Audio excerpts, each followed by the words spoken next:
ভারী বৃষ্টি ও সম্ভাব্য বন্যা পরিস্থিতি মোকাবেলায় সুনামগঞ্জে জেলা দুর্যোগ ব্যবস্থাপনা কমিটির বিশেষ সভা অনুষ্ঠিত হয়েছে।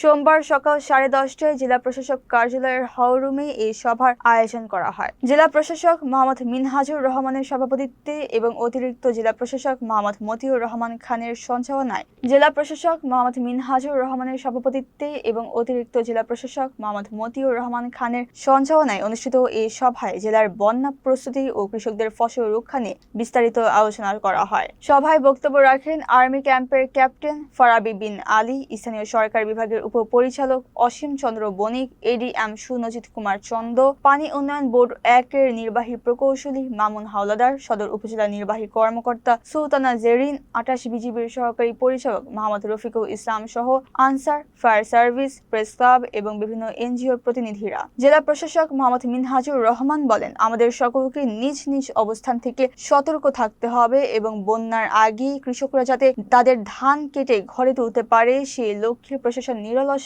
কাজ করবে।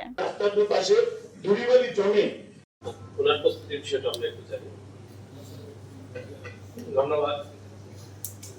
আমাদের প্রাণী সম্পদের প্রত্যেকটা উপজেলায় সভা এবং আরেকটা জেলা কর্মকর্তা কমিটির সভা।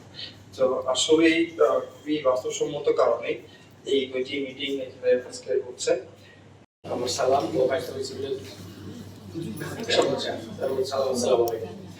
আসলে প্রাকৃতিক দুর্যোগের পূর্ব প্রস্তুতি, প্রাকৃতিক দুর্যোগ কালীন প্রস্তুতি, প্রাকৃতিক দুর্যোগের পরবর্তী প্রস্তুতি